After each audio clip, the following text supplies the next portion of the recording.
اللہ کریم نے ارشاد فرمایا کہ ان الذین قالوا ربنا اللہ، فرمایا بے شک وہ لوگ جنہوں نے کہا کہ اللہ ہمارا رب ہے، ثم استقاموا، پھر وہ اس پر ڈٹ گئے۔ ان الذین قالوا ربنا اللہ، بے شک وہ لوگ جنہوں نے کہا کہ اللہ ہمارا رب ہے، ثم استقاموا، پھر وہ اس پر ڈٹ گئے۔ مالک پھر انہیں کیا ملے گا؟ فرمایا فلا خوف علیہم ولا ہم یحزنون، ان پر کوئی خوف نہیں اور وہ غمگین بھی نہیں ہوں گے۔ اللہ تعالیٰ ان کو عطا یہ فرمائے گا کہ ان کی زندگی سے ہر خوف، ہر غم، ہر حزن مالک کریم دور فرما دے گا۔ جنہوں نے کہا کہ اللہ ہمارا رب ہے اور پھر اس پر ڈٹ گئے۔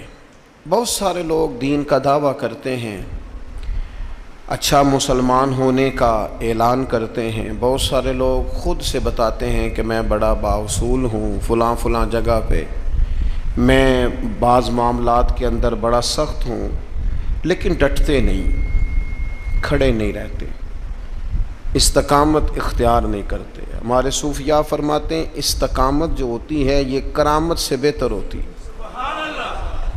آپ کے اندر ڈٹ جانے کا مزاج ہو، آپ کی طبیعت کے اندر کسی جگہ کھڑے ہونے کا جذبہ ہو، آپ استقامت کے ساتھ کوئی کام کرنے کے عادی ہوں، یہ زیادہ ضروری ہوتا ہے۔ ہمارے ہاں کچی پکی سوچیں، 2-4 دن کسی کام کو کرنا ہے، پھر 2-4 دن کے بعد کوئی اور کریں گے۔ تو اپنی زندگی کے اندر استقامت پیدا کریں۔ استقامت سب سے بڑا فائدہ یہ کرتی ہے کہ خوف اور غم کو دور کر دیتی ہے۔ تو جو بندہ ٹینشن فری ہو جائے، جس کے غم سارے دور ہو جائے، خوف سارا نکل جائے، تو میرا خیال ہے یہ زندگی میں بہت بڑی نعمت ہے کہ خوف اور غم سے بندہ آزاد ہو جائے۔ تو قرآن مجید نے اس کا نسخہ یہ بیان کیا ہے کہ پہلے کہو ہمارا رب اللہ ہے، پھر اس پہ ڈٹ جاؤ۔ بہت سارے لوگ تھے جو ڈٹے، ان کی تعداد بہت زیادہ ہے۔ نبی پاک صلی اللہ تعالیٰ علیہ وسلم کے تمام صحابہ ڈٹ گئے دین پر، پوری طرح انہوں نے اپنے اپنے مقام پر سٹینڈ لیا، پوری طرح اپنے قبیلوں، اپنے گھر والوں، اپنے رشتہ داروں، اپنے گلی محلے والوں کی، برادری والوں کی سخت ترین مخالفت برداشت کی، سوشل بائیکاٹ ہوئے، اعصاب شکن باتیں انہیں سننے کو ملیں، لیکن وہ ڈٹ گئے۔ نتیجہ کیا نکلا؟ اللہ نے انہیں ہر خوف اور ہر غم سے آزاد فرما دیا۔ یہ بہت سارے لوگ ہیں، ان کی بہت ساری تعداد ہے، لیکن کچھ لوگ اس جماعت میں امامت کے درجے پر فائز ہیں۔ ان میں ایک بڑا نام امیر المومنین سیدنا فاروق اعظم رضی اللہ تعالیٰ عنہ۔ مسند احمد میں نبی پاک صلی اللہ تعالیٰ علیہ وسلم کا فرمان موجود ہے۔ حضور فرماتے ہیں میری امت میں دین کے معاملے میں جو بندہ سب سے زیادہ سخت ہے وہ عمر ابن خطاب ہے۔ دین کے معاملے میں عمر کے مزاج کے اندر سختی ہے، یہ شدت کے ساتھ لوگوں کو دین کی طرف مائل بھی کرتے ہیں، رغبت بھی دیتے ہیں، جذبے کے ساتھ، انشراح صدر کے ساتھ، ذوق شوق کے ساتھ دین کے معاملے میں۔ ذات کے ہمارے اندر بھی سختی ہوتی ہے، شدت ہوتی ہے، لیکن زیادہ تر اپنی ذات کے معاملے میں ہوتی ہے۔ کوئی جو مرضی کرتا رہے، ہمیں اس سے کچھ لینا دینا نہیں، لیکن اگر ہمیں برا کہے گا پھر ایسا پوچھ نہیں لینا، پھر پورا مقابلہ نہیں کرنا، پھر گزر کے جائے کہاں، پھر تو دیکھ لینا کہاں تک بات جاتی ہے۔ تو حضرت فاروق اعظم رضی اللہ تعالیٰ عنہ کا یہ کمال تھا کہ انہوں نے پوری طرح طے کر لیا تھا کہ میرا دین ہی میرے لیے سارا کچھ ہے۔ دین کو اوڑھنا بچھونا بنا لیا۔ جب کچھ لوگ کچھ چیزیں طے کر لیتے ہیں پھر ان پر ڈٹ جاتے ہیں، تو ان لوگوں کی زندگی کچھ مشکلات سے ضرور گزرتی ہے، لیکن ان کے پاس کوئی رستہ تو ہوتا ہے نا، کوئی ان کے پاس راہ تو ہوتی ہے نا گزرنے، کوئی آگے بڑھنے کا رستہ تو ان لوگوں کو میسر آتا ہے نا۔ تو میرے عزیز یاد رکھیں گے اور اس بات پر ہمیشہ کاربند رہیں گے کہ دینی معاملات کے اندر، حدود اللہ کے مسئلے میں، نفاذ شریعت کے مسئلے میں، رب رسول کے قانون کے مسئلے میں، سیدنا فاروق اعظم رضی اللہ تعالیٰ عنہ کے مزاج کے اندر بہت زیادہ اللہ تبارک و تعالیٰ نے جذبہ رکھا ہوا تھا۔ پھر دوسری بات یہ تھی کہ حضرت عمر فاروق رضی اللہ تعالیٰ عنہ نے دنیا داری کی طرف توجہ نہیں کی۔ انسان کی سب سے بڑی کمزوری یہ ہوتی ہے کہ جب وہ مال کی طرف مائل ہونے لگ جاتا ہے نا، جب وہ دنیاوی آسائشوں میں زیادہ الجھ جاتا ہے، جب اس کی توجہ زیادہ تر دنیا میں نت نئے آنے والی سہولت کی طرف بڑھتی ہے، نت نئے آنے والے فیشن کی طرف بڑھتی ہے، نت نئی آنے والی چیزیں اسے اپنی طرف مائل کرتی، تو وہ روحانی طور پر کمزور ہوتا جاتا ہے۔ حضرت فاروق اعظم رضی اللہ تعالیٰ عنہ سردار تھے، اپنے قبیلے کے سمجھدار آدمی تھے، معاملہ فہم تھے، تدبر والے تھے، پھر اللہ نے موقع دیا اور انہیں اس منصب پر بٹھایا جو بہت بڑا منصب تھا، وہ مسلمانوں کے امیر بن گئے، نبی پاک علیہ السلام کے جانشین بن کر وہ بیٹھے، اور ان کے دور میں اللہ نے وسعت بھی عطا کی، بڑی بڑی فتوحات ہوئیں، بہت زیادہ مال غنیمت آیا، گنجائش آئی، اور دور کے تقاضوں تھے بھی حضرت عمر پوری طرح آگاہ تھے۔ انہوں نے چھوٹے بچوں کے وظیفے مقرر کیے، پولیس کا محکمہ مقرر کیا، فوجیوں کی تنخواہیں لگائیں، اساتذہ کے معاملات دیکھے، علمی مذاکرے کیے، 4000 سے زیادہ مساجد کی تعمیر کی، اتنے سارے کام حضرت فاروق اعظم نے کیے۔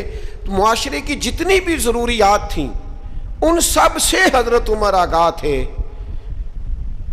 لیکن ان کی کیفیت یہ تھی کہ صحابہ کرام فرماتے ہیں جب بھی ہم نے انہیں خطبہ دیتے دیکھا ان کے کرتے پر 3 پیبند لگے ہوتے تھے، یعنی انہیں پتہ سارا تھا، شعور سارا تھا، کپڑے خریدنے کا سلیقہ، کپڑے خریدنے کی طاقت، پہننے کا ڈھب، دور کے تقاضوں سے پوری آگاہی تھی، لیکن انہوں نے وہ سادگی کو، اور وہ جو سادگی میں خوبصورتی ہوتی ہے اس کے حسن کو کسی مقام پر ضائع نہیں کیا۔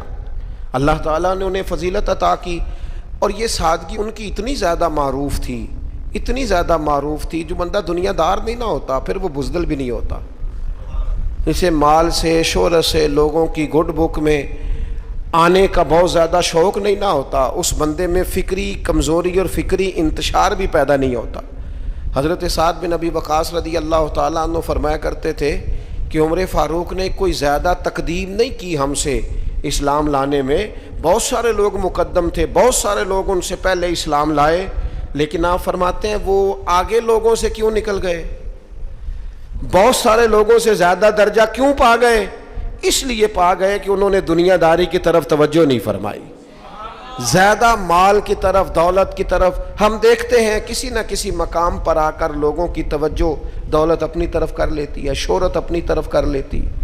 نتیجہ کیا نکلتا ہے؟ نتیجہ یہ نکلتا ہے کہ انسان اگر مقاصد کے لیے نکلا ہوا ہوتا ہے نا، اگر انسان کوئی بڑے کام کرنے کے لیے نکلا ہوتا ہے تو پھر اس کو نہ تھوڑی سی دولت میں وہ چونکہ بند ہو جاتا ہے تو مقاصد حسنہ اس کے ضائع ہو جاتے ہیں۔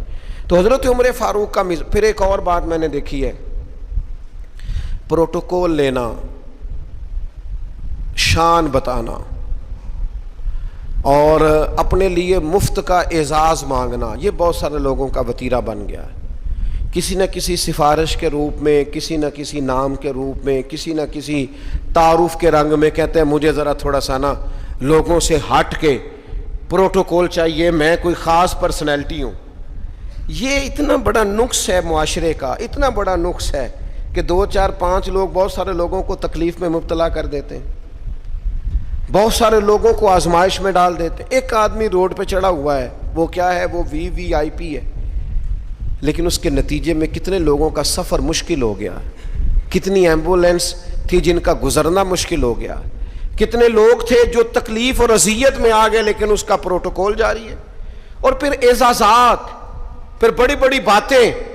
صحابہ فرماتے ہیں فاروق اعظم 22 لاکھ مربع میل کے حکمران تھے، لیکن جب وہ حج پہ گئے نا، کوئی اضافی پروٹوکول نہیں، کوئی الگ سے ان کے لیے خیمہ نہیں لگتا تھا۔ خود حضرت فاروق اعظم اپنی چادر اتارتے اور درخت پر دیکھتے جہاں چند ٹہنیاں ملی ہوتی ان پر چادر ڈال کے سایہ کرتے اور ان کے نیچے آرام کر لیتے۔ جب آپ کا پروٹوکول ہوتا ہے نا، جب آپ کا اعزاز ہوتا ہے، جب آپ کی کوئی شان ہوتی ہے، تو جن سے آپ پروٹوکول مانگ رہے ہوتے ہیں نا، انہیں آپ نے تکلیف میں ڈالا ہوا ہوتا ہے۔ خوبصورتی انسان کی یہ ہے کہ وہ کسی پر بوجھ نہ بنے، تکلیف نہ کسی بندے کو اس کی وجہ سے ہو۔ بعض لوگ آ جاتے ہیں نا کہیں تو مصیبت کھڑی ہو جاتی ہے، وہ گھر والوں سے طرح طرح کے مطالبات کرتے ہیں، تو سیدنا فاروق اعظم کی طبیعت میں کوئی پروٹوکول نہیں، کسی قسم کی کوئی تکلیف کسی کو دینا یہ حضرت عمر گوارا نہیں کرتے۔ پھر دوسری بات یہ تھی کہ مزاج کے اندر جو بہت زیادہ عاجزی تھی نا، جو انکساری تھی، بچے کھیل رہے تھے، اب بچے چھوٹے چھوٹے کھیل رہے ہیں اور ایک آدمی جو امیر المومنین ہیں، جو 22 لاکھ مربع میل کے حکمران ہیں، وہ آ گئے حضرت عمر، تو بچے ان کو دیکھ کے دوڑ پڑے، کھجوریں بچے کھا رہے تھے، تو حضرت عمر قریب گئے تو ایک بچہ کھڑا رہا، آپ فرمانے لگے بھائی تم کھجوریں توڑ رہے تھے؟ انہوں نے کہا نہیں حضور، ہم کھجوریں نہیں توڑ رہے تھے، بلکہ جو گری ہوئی تھی وہ ہم نے اٹھا کے کھائی ہیں۔ تو حضرت عمر نے تھپکی دی۔ اب وہ بچہ چھوٹا سا کیا کہتا ہے حضرت عمر سے؟ آپ شخصیت کا قد کاٹ دیکھیں، وقار دیکھیں، مقام دیکھیں، لیکن وہ چھوٹا بچہ عرض کرتا ہے امیر المومنین یہ میں نے نا کھجوریں بڑی مشکل سے زمین سے جمع کی ہیں، وہ جو کونے پہ سامنے بچے کھڑے ہیں بڑے شرارتی اور تیز ہیں، اور وہ اس طاق میں کھڑے ہیں کہ میں ان کے قریب سے گزروں گا تو وہ میری کھجوریں چھین لیں گے، حضور اب میں کیا کروں؟ تو حضرت عمر کہنے لگے کرنا کیا ہے، میں تیرے ساتھ چلتا ہوں، تجھے گھر چھوڑ کے آتا ہوں۔ یعنی اتنا ٹائم ہے اتنے بڑے آدمی کے پاس کہ ایک بچے کو کہے چل تجھے گھر چھوڑ کے آؤں؟ حضرت فاروق اعظم رضی اللہ تعالیٰ عنہ اس بچے کے ساتھ ساتھ چل رہے ہیں، کئی گلیاں گزر کر، کئی محلے گزر کر اس کا گھر آ گیا، کہنے لگے پتر اب تو گھر پہنچ گیا، مجھے اجازت ہے میں جاؤں؟ کسی جگہ مزاج میں، کسی کونے میں، کسی جگہ یہ بات نہیں پیدا ہونے دی کہ میں کوئی چیز ہوں۔ ہمارے ہاں بہت سارے لوگ ہیں 6 تو کارڈ رکھے ہوئے ہیں۔ حضرت فاروق اعظم رضی اللہ تعالیٰ عنہ کے مزاج کے اندر یہ حسن تھا، یہ خوبصورتی تھی۔ یہ خوبصورتی ہوتی ہے کہ انسان بڑا ہو پر اپنے آپ کو بڑا سمجھے نا، اس کا بڑا اونچا قد ہو لیکن وہ زمین پہ بیٹھنا پسند کرے، علمی فکری صلاحیتیں بہت زیادہ ہوں لیکن اس شخص کا مزاج یہ ہو کہ کسی جگہ اس بندے سے مل کر انسان اپنے آپ کو چھوٹا محسوس نہ کرے۔ حضرت فاروق اعظم کے مزاج کی یہ سادگی، پھر اس کے بعد ان پر نا باتیں پوری طرح طاری تھیں۔ میں بڑی معذرت کے ساتھ عرض کروں گا، آج لوگوں نے دین کے کپڑے پہنے ہوئے ہیں، وہ دیندار نہیں ہیں، انہوں نے دین کا لباس پہنا ہوا ہے لیکن دیندار نہیں ہے، انہوں نے دین کا تعارف اپنے ساتھ لگایا ہوا ہے، سابقہ اور لاحقہ لگایا ہوا ہے، میں فلاں صاحب ہوتا ہوں، لیکن ان کی گفتگو، ان سے اٹھنا بیٹھنا، ملاقات کرنا وہ ثابت نہیں کرتا کہ یہ بندے دیندار ہیں، انداز نہیں بتاتے۔ دیندار کے لہجوں سے بھی دین چھلکتا ہے، اس کے اخلاق سے، گفتگو سے دین کی خوشبو آتی، لیکن انسان کہے کہ چونکہ میری پگڑی بڑی ہے لیکن ہے صرف پگڑی تو مجھے دیندار مانو، میری وضاقتہ صرف دینداروں جیسی ہے، تو یہ نہیں ہوتا۔ میں رات ایک جگہ پہ کہہ رہا تھا کہ رسول پاک صلی اللہ تعالیٰ علیہ وسلم کا جو اخلاقی کمال ہے نا، حضور علیہ الصلوۃ والسلام نے جو اخلاقی قدروں کو عروج دیا ہے، وہ قدریں ہمارے اندر پیدا ہوں گی تو پھر پتہ چلے گا ہم کتنے دیندار ہیں۔ ہمارا صبر، ہمارا حوصلہ، ہمارا درگزر، ہمارا معاف کرنا، ہمارا خیر خواہی کرنا، ہمارا دوسروں سے محبت کرنا، ہمارا عزت نفس والا ہونا، کبھی کسی کے سامنے ہاتھ نہ پھیلانا، یہ بتائے گا ہم کتنے دیندار ہیں۔ ہمارے کردار کی عظمت بتائے گی ہم کتنے دیندار ہیں۔ لیکن اگر ہمارے مزاجوں میں یہ چیزیں موجود نہیں تو پھر ہم جبراً تو کسی کو منوا لیں گے لیکن وہ جو اعلیٰ اخلاقی اقدار ہیں وہ نہیں ہوں گے۔ حضرت عمر کا یہ کمال ہے کہ ان پر پوری طرح دین نافذ تھا، طبیعت اور مزاج پر نافذ تھا۔ تو انسان اپنے بچوں کو ہمیشہ وہ چیز دیتا ہے جو اسے سب سے زیادہ اچھی لگتی ہے۔ ایک دن حضرت عمر نے چاہا کہ میں نہ کچھ خاص نصیحتیں کروں لوگوں کو، کچھ خاص پیغام دین کا دوں، تو آپ نے لوگوں کو مسجد میں جمع کیا تو کافی سارے لوگ جمع ہو گئے، شہری بھی دیہاتی بھی۔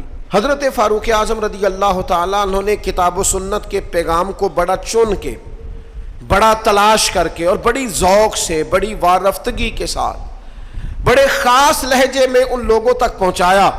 جناب عمر نے بڑے درد سے باتیں کی اور لوگوں نے سنی، گفتگو ختم ہو گئی، لوگ اپنے اپنے گھروں کو چلے گئے۔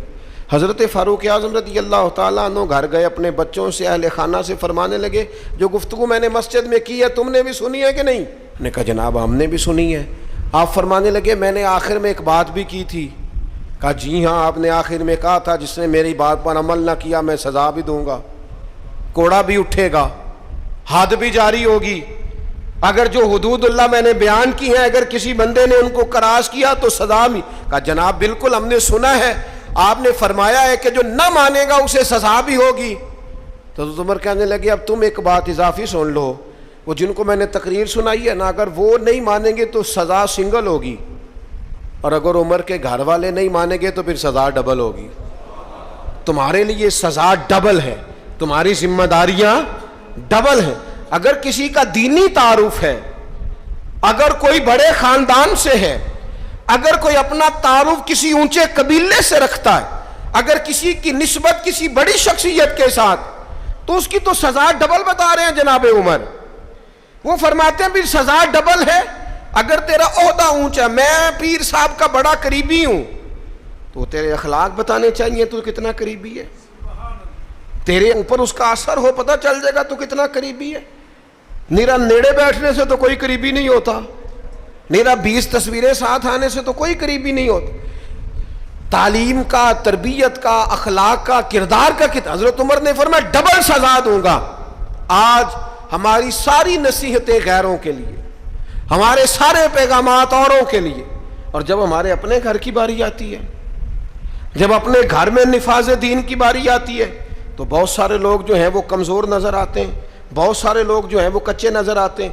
تو حضرت عمر چونکہ حدود اللہ کے معاملے میں سخت تھے۔ پھر ایک اور بات بھی تھی، حضور علیہ الصلوۃ والسلام نے فرمایا عمر تمام لوگوں سے دین کے معاملے میں زیادہ سخت ہے، لیکن وہ سختی جو تھی نا وہ غیر شعوری سختی نہیں تھی، ایسا نہیں تھا کہ کبھی حدود کراس ہو جائیں۔ ہمارے ہاں بعض لوگ دین کا دعویٰ کرتے ہیں تو ان کے مزاجوں میں اتنی شدت آ جاتی ہے، اتنی شدت آ جاتی ہے کہ وہ کہتے ہیں نہیں جی نہیں، میرے سے نہیں بات برداشت ہوتی۔ بھئی آپ جرم کے مطابق ہی سزا دیں گے نا، جرم سے زیادہ تو نہیں نا دیں گے۔ آپ کسی شخص کے لیے کسی سزا کا اعلان کریں گے تو اس کی غلطی کے مطابق ہی کریں گے نا، غلطی سے 4 قدم آگے ہو کے تو آپ سزا کا اعلان نہیں کریں گے۔ بعض لوگ 2 قدم آگے بڑھ کے لوگوں کو سزا دینا چاہتے ہیں، بعض لوگ ایسے ہوتے ہیں جو اس معاملے میں اتنے شدت پسند ہو جاتے ہیں کہ وہ بھی زیادتی کر جاتے ہیں۔ حضرت فاروق اعظم رضی اللہ تعالیٰ عنہ نے دور سے ایک نوجوان کو آتے دیکھا، وہ آپ کی طرف آ رہا تھا، تو آپ فرمانے لگے یہ شخص بیچارہ تکلیف میں ہے اور کسی خاص پریشانی کے لیے ہماری طرف آ رہا ہے۔ وہ شخص آیا اور سیدھا حضرت عمر کے پاس آیا تو زور زور سے رونے لگ گیا۔ میں خاص بات کرنے لگا ہوں، یہ میرا کلام ذرا بڑوں سے ہے، بڑوں سے۔ ابا جی کو چاہیے بچہ جتنی غلطی کرے نا اتنا ہی ڈانٹیں، وہ پھر 6 ہفتے نہ ڈانٹنا شروع کر دیں۔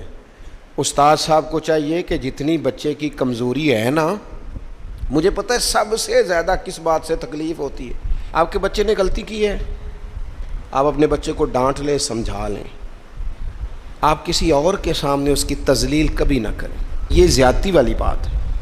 آپ اسے رسوا نہ کریں، بتائیں کسی ایسے شخص کو جس سے آپ کو امید ہے کہ آپ کو مشورہ دے گا یا اسے سمجھائے گا، لیکن گلی گلی کھڑے ہو کے اپنے آپ کو مظلوم ثابت کرنے کے لیے اس کی توہین نہ کریں، یہ انداز درست نہیں ہے۔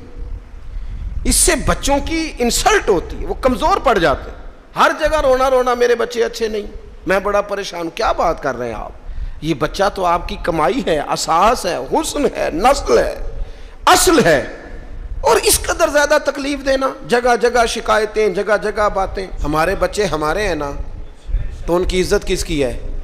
کیوں ہم گلی گلی اپنے بچوں کی رسوائی کرتے ہیں؟ کیوں کمزوریاں؟ اور جن کو ہم خیر خواہ سمجھ کے بتا رہے ہوتے ہیں نا، وہ آگے جا کے مزے لے لے کے بتاتے ہیں، تو نقصان کس کا ہوا؟ ہمارا، ہمارے قبیلے کا، ہمارے گھر کا۔ یہ دیکھیے ذرا، حضرت عمر رضی اللہ تعالیٰ عنہ مزاج کے لحاظ سے سخت ہیں۔ ایک نوجوان آیا، اس نے آ کے رونا۔ یہ پہلو آپ نے ضرور یاد رکھنا ہے میرے سیدنا فاروق اعظم کا، ہمارے امام، ہمارے قائد، ہمارے لیڈر، رہنما، مقتدا حضرت فاروق اعظم رضی اللہ، یہ انداز ضرور یاد رکھیے گا۔ حضرت عمر فاروق کا یہ طبقات ابن سعد میں موجود ہے۔ نوجوان آیا اور آ کے رو ہی پڑا۔ حضرت عمر نے اس کو روتے دیکھا تو فرمایا بیٹا کیا ہوا؟ کہنے لگے حضور فلاں علاقے کے فلاں گورنر صاحب کا مسئلہ ہے، حضور مجھ سے غلطی ہو گئی تھی، میں شراب پی بیٹھا تھا، انہوں نے مجھے درے بھی مارے ہیں، پھر انہوں نے لوگوں سے کہا اس کے ساتھ میل ملاپ چھوڑ دو، کوئی اس سے بات نہ کرے۔ حضور مجھ سے غلطی ہو گئی، میں مانتا ہوں، پر اتنی اذیت، اتنی تکلیف، جب مجھے سزا مل گئی، کوڑے لگ گئے، تو پھر یہ الگ سے جو سزائیں مجھے دی گئیں، یہ میں حضرت عمر کی بات کر رہا ہوں۔ میں نے جب یہ پڑھا تھا تو میں رو پڑا تھا۔ حضرت فاروق اعظم نے اس نوجوان کی بات سنی، سنو میں کیا کہہ رہا ہوں، اس گناہگار کی بات سنی، اس گناہگار کی بات سنی تو حضرت عمر رو پڑے اور فرمایا بلاؤ نا ان گورنر صاحب کو، وہ بھی بڑے سمجھدار باوقار بڑے آدمی تھے، بلایا اور بلا کے فرمایا آپ کا اس جرم پر غصہ بالکل ٹھیک، لیکن آپ کو کس نے اجازت دی کہ آپ اسے اتنی تکلیف دیں؟ آپ نے کوڑے مار لیے جو سزا بنتی تھی، اور پھر آپ نے کیوں کر کے لوگوں سے کہا اس سے ملنا جلنا چھوڑ دیں؟ فرمایا اب میں آپ کو حکمن کہتا ہوں، اگر آج کے بعد آپ نے کوئی ایسا کام کیا تو میں آپ کو سزا دوں گا۔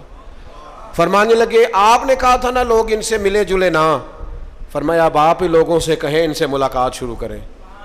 جب انہوں نے توبہ کر لی، اپنا گناہ مان لیا، جب اقرار کر لیا، معافی مانگ لی، اب سزا کا کیا معنی ہوا، اب تکلیف کا کیا معنی ہوا؟ سیدنا فاروق اعظم رضی اللہ تعالیٰ عنہ فرمانے لگے اگر یہ سچی توبہ کر لے تو پھر تو ان کی گواہی بھی قبول کی جائے گی، ان کی گواہی تک ہم قبول کریں گے۔ وہ کسی نے کہا تھا الجھے الجھے بکھرے بکھرے روز و شب دیکھے گا کون، لوگ تیرا جرم دیکھیں گے سبب دیکھے گا کون۔ لوگ معافی نہیں دیتے، لوگ درگزر ہی نہیں کرتے، انسانوں سے غلطیاں ہو جاتی ہیں، لیکن اگر کسی نے توبہ کر لی، اور صحیح حدیث میں موجود ہے نبی پاک علیہ السلام نے فرمایا اگر کبھی کسی بندے سے کوئی گناہ ہو گیا پھر اس نے توبہ کر لی، اگر کسی نے اس بندے کو دوبارہ وہ گناہ یاد کرایا تو اللہ تعالیٰ اس بندے کو یاد کرانے والے کو سزا دے گا، مرنے سے پہلے پہلے اسے بھی اس گناہ میں مبتلا کر دے گا۔ تو حضرت عمر نے فرمایا تم نے 2 قدم بڑھ کے اذیت دی۔ وہ اعتدال میں رہنے کے قائل تھے، وہ نفاذ دین کے معاملے کے اندر حدود و قیود کے قائل تھے۔ ہم شدت پسندی کرتے ہیں، 2 قدم آگے۔ اور پھر حضرت عمر کی خواہش کیا تھی، میں بات سمیٹنے لگا ہوں۔ ایک بڑی خاص بات جو بڑی طبیعت کو بھاتی ہے، اس پر آپ نے ضرور غور کرنا ہے۔ سیدنا فاروق اعظم نے ایک دن صحابہ کے بیچ بیٹھے تھے۔ ہمارے ہاں لوگ پتہ کیا کہتے ہیں، وہ کہتے ہیں پیسہ آ جائے، کاروبار چل جائیں، فیکٹریاں لگ جائیں اور معیشت اور معاشرت کے مسائل حل ہو جائیں، کاروبار وسیع ہو جائے، کھیت کھلیان کھل جائیں تو شاید انقلاب آ جائے گا۔ انقلاب ہمیشہ اچھے لوگوں سے آیا کرتا ہے۔ فیکٹریوں کے بہتر ہونے سے زیادہ ضروری یہ ہے کہ قوم دیانتدار ہو جائے۔ کاروبار تو چل ہی جائے گا، لیکن اس سے پہلے ضروری یہ ہے کہ لوگ جد و جہد والے ہو جائیں، اخلاق والے، عبادت والے ہو جائیں۔ حضرت عمر بیٹھے تھے صحابہ کے درمیان، فرمایا بھئی اپنی اپنی خواہش کا اظہار کرو۔ تو ایک صحابی کہنے لگے میرا دل کرتا ہے میرے پاس بہت زیادہ سونا چاندی ہو، سارا اللہ کے راستے میں خیرات کر دوں۔ تو حضرت عمر کہنے لگے آپ کی خواہش بڑی شاندار ہے، آپ بھی کوئی خواہش کیجیے۔ تو دوسرے صحابی عرض کرنے لگے انہوں نے سونا چاندی کہا، میرا دل کرتا ہے ہیرے جواہرات ہوں اور زمین ہیرے جواہرات سے بھر جائے اور میں ایک تنکا بھی بچا کے نہ رکھوں، سارا اللہ کی مخلوق میں تقسیم کر دوں۔ سب اپنی اپنی خواہشات بتاتے رہے۔ حضرت عمر رضی اللہ تعالیٰ عنہ فرمانے لگے تم سب کی خواہشات بجا ہیں، لیکن اگر مجھ سے پوچھو نا تو میرا دل کرتا ہے زمین بھر جائے حضرت معاذ ابن جبل جیسے لوگوں سے، میرا دل کرتا ہے زمین بھر جائے حضرت ابو عبیدہ بن جراح جیسے لوگوں سے، میرا دل کرتا ہے زمین بھر جائے حضرت سالم مولا جیسے لوگوں سے، میرا دل کرتا ہے ان جیسے لوگوں سے زمین بھر جائے اور میں ان سب کو اللہ کی فرما برداری کے کاموں میں لگا دوں۔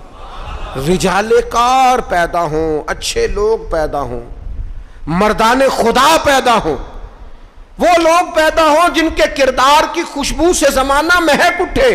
حضرت عمر فرمانے لگے میرا جی چاہتا ہے ان لوگوں سے زمین بھرے اور ان لوگوں کو ہم اللہ کی فرما برداری میں لگائیں۔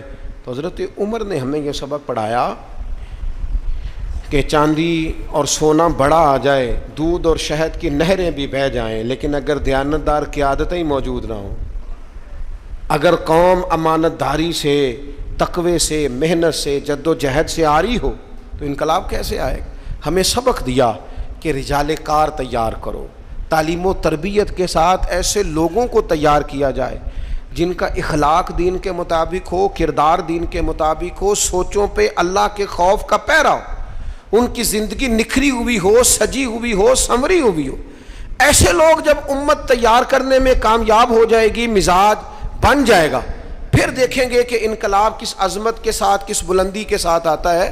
ان اعلیٰ کردار والے لوگوں کو تیار، اور وہ اعلیٰ کردار والے لوگ تیار کیے جا سکتے ہیں، اپنے ادارے میں تیار کیے جائیں، اپنی خانقاہ میں تیار کیے جائیں، مسجد میں تیار کیے جائیں، کچھ نہ ہو سکے تو اپنے گھر میں اپنے بچے تیار کیے جائیں، ان کو کردار کی بلندیاں اور عظمتیں سکھائی جائیں۔ یہ بات، یہ ابلاغ اگر آگے ہونے لگ جائے تو پھر شعوری بلندی اور شعوری پختگی آئے گی۔ یکم محرم الحرام سیدنا فاروق اعظم رضی اللہ تعالیٰ عنہ کا یوم شہادت ہے۔ کوشش فرمائیے گا اپنے اپنے گھروں میں، اپنے اپنے علاقوں میں حضرت عمر کی یاد منانے کی کوشش کی جائے، ان کا تذکرہ کیا جائے، ان کی باتیں چاند سے زیادہ ٹھنڈی، سورج سے زیادہ روشن ہیں، ان کی باتیں اللہ کے لشکروں میں سے لشکر ہیں، ان کا تذکرہ ہمیشہ خوشبودار ہے، ان کی گفتگو ہمیشہ دینی جذبہ پیدا کرتی ہے، ان کی باتیں انسان کو اللہ کی اطاعت اور فرما برداری کے قریب لاتی۔ حضرت فاروق اعظم رضی اللہ تعالیٰ عنہ کے تذکار جمیلہ سے، ان کی گفتگو سے، ان کی باتوں سے اپنے دل کو بھی ٹھنڈا کیا جائے اور اپنے ماحول کو بھی خوبصورت بنایا جائے۔ اللہ تعالیٰ ہمیں ان بزرگوں کے فیض سے فیض یاب فرمائے۔